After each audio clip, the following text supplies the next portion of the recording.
Welcome to Agent of Wealth Podcast with Marc Bautis from Bautis Financial. In this podcast, Marc helps small business owners and retirees overcome the multiple wealth planning challenges involved in your financial life. We do this by creating comprehensive wealth management plans to guide you towards financial freedom, ensure you never run out of money, and help create a balance in life that prioritizes what is most important to you. Join us for this journey as Marc draws from years of expertise and guest experts to solve the multiple wealth planning issues involved in your financial life. Hello and welcome to the Agent of Wealth podcast with Marc Bautis of Bautis Financial. Today we're going to be talking about retirement risks. Good morning, Marc. How are you? Not bad. How are you doing, Marc? I'm doing good. Doing real well. It is a beautiful day where I'm at, and I'm in the middle of the country, and it's wonderful. Where are you at right now? We're in New Jersey, and we're awaiting actually a hurricane to hit the East Coast over here. Oh, yes. Should be a little south of where we are, but we should get some rain. It's Florence, if I'm not mistaken. That's correct. Yeah. Oh, boy. Okay. A little bit of rain would be okay, but hopefully you're not getting any winds and things way up there. I got a buddy in South Carolina, and well, he's probably not there anymore.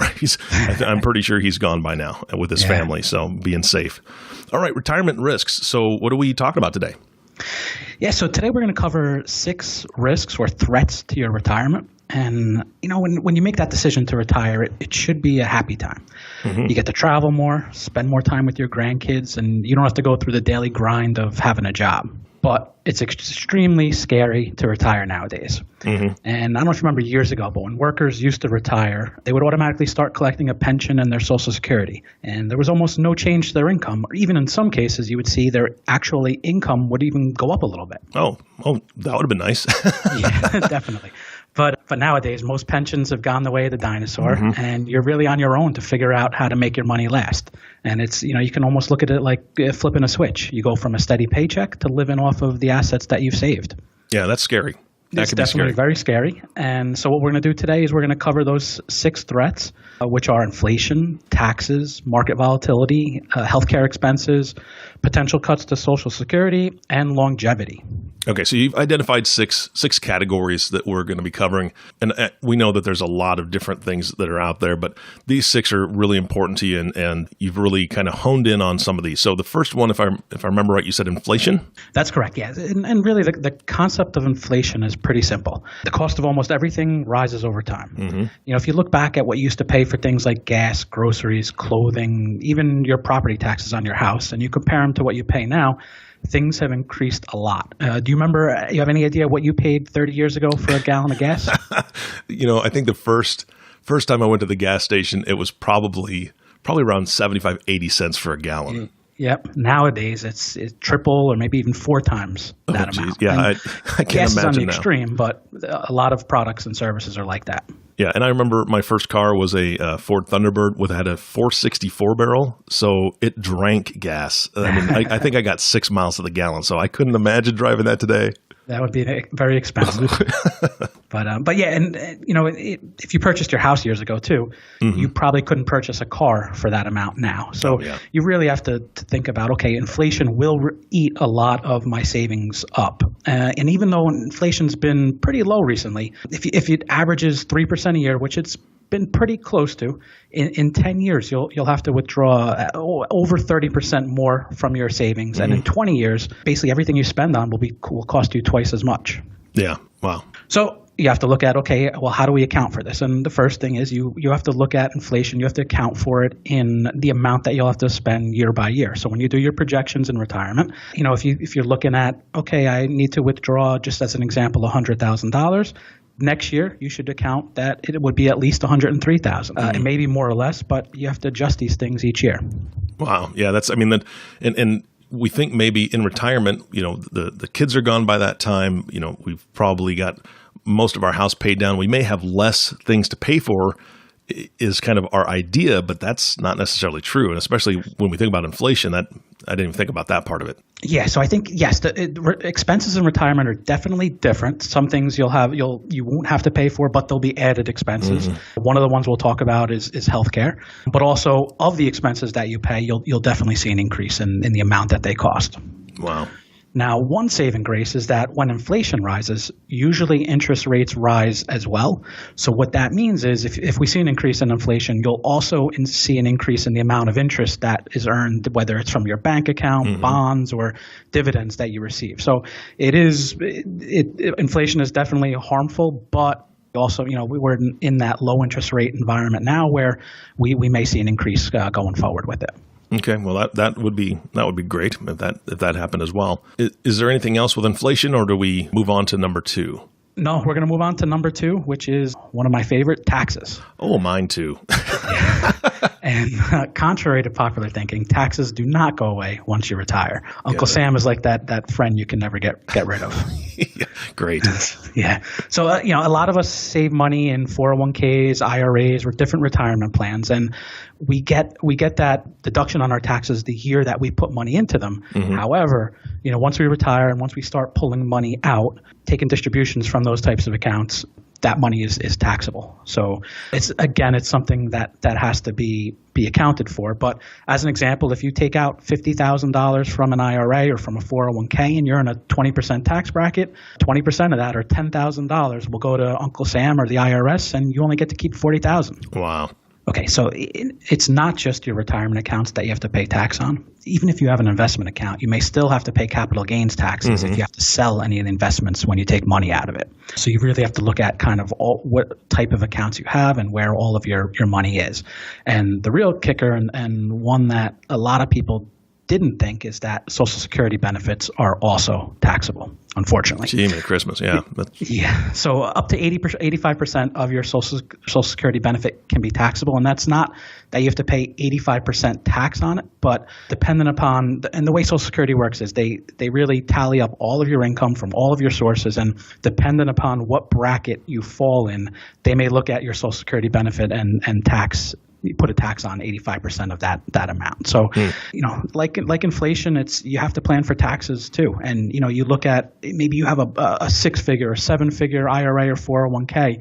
You really have to realize that that whole balance is not going to be available to use. And some of it's going to go to the IRS to pay taxes.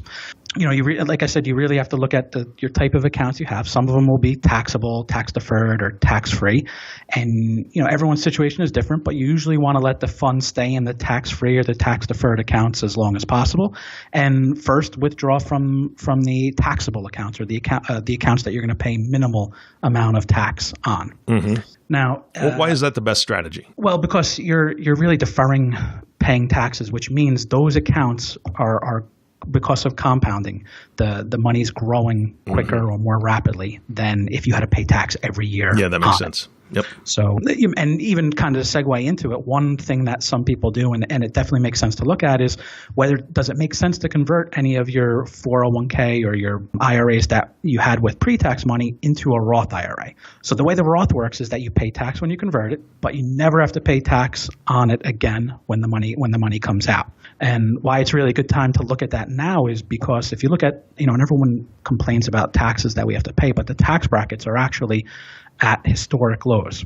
So, you really want to look at, okay, now with the tax changes that went into effect, can I or should I convert some or all of my IRAs into a Roth IRA? So it's definitely one thing to look at.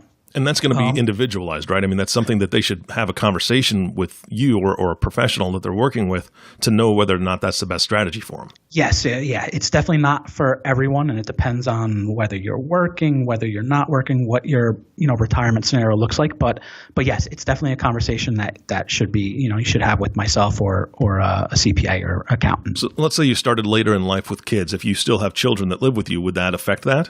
Probably not. It's really, I think what the biggest impact or that would have if you convert it to a Roth is you want to make sure it's going to add income, and you're going to have to pay taxes the year that you make that conversion. And gotcha. you really want to look at can I afford that extra, paying those extra taxes, or even look at, will that bump me up into a higher tax bracket? And that's definitely something you want to avoid. And my recommendation is you actually want to look at the reverse. Is there anything that can be done that can get you, bring you into a lower tax bracket, which it might be a charitable contribution, or maybe you could take a deduction that you're eligible for but you haven't taken previously. And like I said, with the tax changes that went into effect in December for 2018, tax planning is even more important to do. Got it. All right, what's next? All right, so now another favorite is healthcare expenses. Oh boy. And this is another one where the popular opinion or the popular assumption is that once you turn 65, Medicare covers everything and you're good to go and don't have to worry about healthcare. And unfortunately, it's the opposite. Not even close. Really, it's Fidelity actually did a recent study and concluded that the average couple will spend about $230,000 on out-of-pocket healthcare expenses in retirement. Wow, that's it's a serious amount of money. That's staggering. And that $230,000 goes into things like deductibles, co-pays, supplemental insurance coverage, which includes things like drug prescriptions, dental, vision, hearing, and also long-term care, which is another one that a lot of people think Medicare covers. It actually doesn't. Yeah, that's from my own personal experience. My father was Air Force for 20 years and has a great all sorts of medical benefits and so on and so forth. But the one thing that is not covered is dental. And that has been a huge expense for my mother and father for the past 5 to 10 years. And that's something that I couldn't believe how much they had to spend on that. Yeah. And you also have to think about the older that you get, the more you're going to need these services. So, and the more you need them, the more costly things become. So it's really challenging because it's like hitting a moving target. You don't know what you're going to need, what type of healthcare service you're going to need, when you're going to need it, and the actual cost of healthcare is rising way faster than inflation. So it's difficult to predict, but you really have to set aside funds to cover it. No. And that's one of the ways to combat it. Also, not a financial way, but try and live an active lifestyle, be as healthy as possible. Sometimes there's things that are not controllable, but it's one way to approach it. Now, I know that you said Medicare is not going to pay for everything, but how do you know what Medicaid will pay for, and how do you? I don't know about Medicare at all. I mean, obviously, I'm not of that age yet, but I don't know what is even included. So how do you work that into it? Yeah, I think you really have to look, and it's kind of actually a good time to talk about this because open enrollment for Medicare is coming next month in October. And whether you're 65 or younger than 65, it really makes sense to start. If you're over 65, you want to look at your current Medicare situation, what your plan looks like, your insurance carrier, what they cover, what they don't cover, and is there really an more optimal way to obtain coverage for it. If you're younger than 65, if you're approaching 65, you really want to look at your current medical situation and look at the different types of plans that are out there, what Medicare covers, what it doesn't cover, what you'll need to get supplemental insurance for, and really kind of it really comes down to just putting a healthcare budget together. There's things that will be covered by Medicare premiums, and then there's everything else that you need to account for. One other thing that can be done is you can also look into getting long-term care insurance. So this really covers, it's a separate insurance policy. It covers, any long-term care event you have. The negative is that the older you get, the more cost prohibitive it is. But it's at least something that you should explore with it. So if somebody's looking or is thinking about Medicare and they're coming to that stage of their life, is it something that they can contact you about just information-wise? Do you have some connections that they can use? Yeah, I definitely recommend discussing Medicare with me. It's a service that we provide. Oh, okay. Not many advisors provide it, but it's really looking at your current situation and figuring out the optimal coverage that you should get. So it's definitely something I would recommend. Okay. All right. Great. Okay. So now we're going to move on to the next risk, which is market volatility. All right. And you have to realize that there's risk in almost any type of investment that you have, whether it's stocks, bonds, mutual funds, real estate, gold, and even keeping your money in cash, which the risk in that is the inflation that we talked about earlier, and that your cash is losing money each year because it can purchase less over time. And then, even there are these investments out there that are guaranteed, which are, not to lose money or to receive a certain return. And you have to really think about, those are fine, but you are paying for that guarantee, either in a fee or expense or in a reduced rate of return that you receive. Got it. So I'm the first to admit that it's no fun seeing the value of your account decrease when you look at a statement. But what I do see a lot, or what hear a lot, is clients that want to make an emotional decision when they do see the markets go down. And this one I do see a lot, where the markets will go down and I'll get a call that says, should we move to cash or should we pull everything out? And a lot of times, or most of the time, it's probably not the right decision that you should make. The first one is that when you look at your retirement, you're going to need this money to last 20 to 30 years. So if the markets go down for a week, a month, a year, even a couple years, even if it's as bad as it was in 2008, 2009, markets recover. And you can't. You have to think about, okay, this money will last a long time, and if I pull it out and sit it in cash, how does that impact that? And I usually recommend, instead of selling when things go down, and again, this is everyone's situation is different, but you want to look at whether it might even make sense to buy something when the price of it goes down, and that's the Warren Buffett strategy. He when everyone's fearful, he goes out and he buys things, and he gets things on sale, and he purchase them for a longer term. When I get those calls from clients, I always say it's impossible to time the market. Yeah. I'll come across people that took money out in 2008 of the market and still have it on the sidelines waiting for the right time to go back in. And the market's basically doubled since that time, even with that big reduction in 2008 and 2009. Well, I think that's one of the greatest benefits of having an advisor that you can talk to about this, is because when it's your money, your emotions are involved in it, and there's a panic button that you can easily push just because you just don't know what's going to happen, and by pushing that button, you could really be detrimental to your overall retirement, and being able to have that steady hand just to say, hey, what do we need to be doing when somebody's not emotionally involved with that cash or that money that's in the market is so important. Yeah, being disciplined is definitely a key. I also recommend understanding the risk that you currently have with your portfolio, and make sure it aligns with the amount of risk you're comfortable with and the amount of risk you should be taking to achieve a successful retirement. I think all of us, no one wants to take any risk with their investments, but if you do that, what impact will it have on how fast your money runs out? So you really have to really take that into account. And then on the flip side, I'll come across retirees who don't realize the high amount of risk they're currently taking, and based on their situation, they don't need to take that much risk. Got it. So you really have to look at the optimal risk level and make sure that it makes sense for you. Got it. Yeah, no, that does make sense. Okay, so the next risk or threat we'll talk about is potential cuts to Social Security. And this is another one I get a lot of questions about, because we get hit with this topic a lot in the media, where they'll say, Social Security is running out, it's going to go bankrupt, and there's some truth to it, but also we have to look at the reality of the situation. And for the average person, Social Security will cover 30% of your expenses in retirement. So it doesn't cover everything, but it's a decent chunk of it.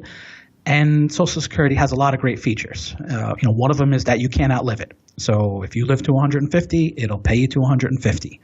And then the other main or big one that I like to talk about is that the benefit also rises with inflation. So it's almost like a built-in way to cover that threat we talked about earlier of inflation, where if inflation increases, your monthly Social Security benefit will increase as well. Yeah, that's nice. Yeah. Now, the scary part is there's a study done every year, Social Security, and right now the study that came out this year, they claim that the amount of income that Social Security collects from workers' paycheck through the FICA tax, it's not enough to cover the benefits that they're currently paying out to retirees. Yeah, that's not good. So that's definitely not good.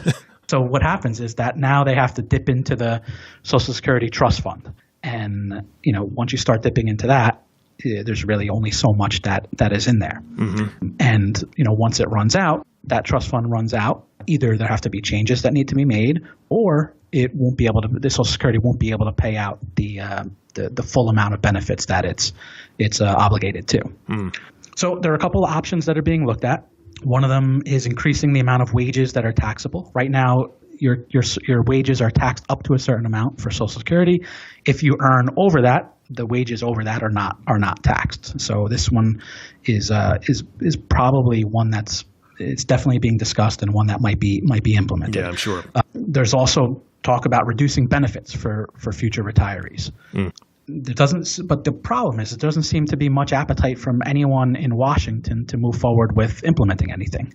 So it's really going to come down to when they decide to make those changes, and what the state of Social Security is when they do. Yeah, I can't imagine any politician is excited to go back to their to their supporters and say, "Hey, I'd like to tax you more and maybe reduce some benefits." Yeah, exactly. Not a fun topic to cover, and I guess really ultimately it boils down to it really depends on how close you are to retirement. If you're already retired or about to retire, probably any potential changes that they make are not going to impact you. But if you're in your 20s, 30s, 40s, or maybe even 50s, there's definitely a chance that Social Security changes will have an impact. And again, it's going to come down to when you come up with your plan and you look at that, how much do you account for Social Security in the future? But it's, I think future or current retirees, less of an impact for them. Yeah, it's definitely a topic that we're going to need to keep a close eye on. So what's the next risk?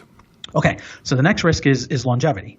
And with advances in medicine, our life expectancies are increasing. Which means also that the number of years in retirement that need to be financed is increasing as well. Now, there's some types of assets that will pay until the rest of your life, but then there are also some that will run out. So you really have to take your life expectancy and how long and obviously no one can predict how long they're going to live, but you really have to you have to plan for longer periods of retirement. Mm-hmm. And I think the life expectancy right now in the U.S. is about 78 years old. So I've had clients come in and they'd say, okay, I want to plan my retirement to last until I'm 80. And I say that's probably not a good idea, because once you actually turn 65, your life expectancy is actually another 18 years to 83. And 1 out of every 4 65-year-olds live past 90. So retirement is becoming 25, 30, 35 years that your money needs to last. Yeah, and there's so many things that can happen during that or will happen during that 30, 35 years. I mean, there's unexpected expenses that come up and or things that we don't even think about. Like just because of my own personal experience, I know that within the next 35 years, I'm going to need another roof on my house. So if they're still in their house, that's a $15,000 to $20,000 expense that maybe isn't calculated or isn't planned for. Yeah, and I think it really goes to the point that retirement planning is not something you do once at 65 and then forget about it for the next 30 years. It's a year by year or twice a year activity where you really have to look at what's going on, what's changing, and how do you react or how do you adapt to those changes. Got it. So they're really, to combat this longevity risk, there are really two approaches to utilizing your assets in retirement. The first one is capital preservation, and the second is capital depletion. So preservation is really when your assets are large enough that they generate significant income by themselves that you never have to touch the principal. Mm-hmm. And depletion is each year you use the income that your assets generate, but that income is not enough to cover all of your expenses. So you also have to take out or pull out some of the principal every year too. And really what's significant about that is depletion starts to snowball pretty quickly. Every year since you're using some of the principal, the amount of income that those assets generate lessens as well. Yep. So it's always preferable to use preservation. And really by using preservation, you're kind of building your own pension. We went going back to the pensions going the way of the dinosaur. It is possible to replicate that. And by building your own pension, you can really take the longevity question out of it, because even if you live to 150 or to any age, you're never touching the principal and you're always generating enough income each year to cover your expenses. So it's definitely a preferable approach. Yeah, definitely. We covered 6 risks here, and the common theme is that all of these risks need to be accounted for, need to be part of your retirement income plan. I left out one of the biggest risks, and that's really that you didn't save enough during your working years. But if you're in that boat, it doesn't mean you're going to have to eat ramen noodles or become a Walmart greeter during retirement. It's just even more of a reason to really go into a detailed look at your expenses and your assets and how to utilize them the best way possible. So, and how I recommend doing retirement planning is you take we talked about that year by year account of what you think your expenses will be and find the most efficient way to utilize all of your assets to pay for them. So when somebody's thinking about retirement, what age should they start really looking at, okay, this is what my plan needs to be for if I'm going to retire at 65, this is kind of where I need to be at that point? So I'm going to say the earliest possible, right? So, you should be thinking about it when you start your first job out of college. But, that obviously is your saving, and you're not thinking about retirement, but as far as income planning for retirement. But that's when you definitely should start thinking about the savings aspect of it. But really, you want to look at this stuff in your 40s, and you really want to take an account of, am I saving enough? What, you can, even though retirement may be 20 years or 25 years away, you can get a feel for what retirement is going to cost, and are you saving enough for it? Obviously, you get closer to 60 or 65, you definitely want to really take a detailed look. But I'm going to say always, it's the earlier is the better, because if you are off course, if you're not saving enough, if you're not doing this or not doing that, you have the time to adjust, or the time to really make the changes that can get you back on track for it. All right, and people want to reach out to you. How do they get a hold of you, Marc? Yeah, so the easiest way is you can go to my website, bautisfinancial.com, and from there all my contact info is available, and as well there's a link where you can schedule a free consultation with me. Fantastic. Thank you so much, Marc. I appreciate your time. And thank you, audience, for listening to the Agent of Wealth podcast with Marc Bautis. If you have not subscribed to the podcast yet, please click the subscribe now button below. This way, when Marc comes out with a new podcast, it'll show up directly on your listening device. It also makes it much easier to share these podcasts with your family and friends, which I highly encourage. Thank you again for listening today. For everyone at Bautis Financial, this is Eric Johnson reminding you to live your best day every day. We'll see you next time. Thank you for listening to the Agent of Wealth podcast. Click the subscribe button below to be notified when new episodes become available. The information covered and posted represents the views and opinions of the guest and does not necessarily represent the views or opinions of Bautis Financial.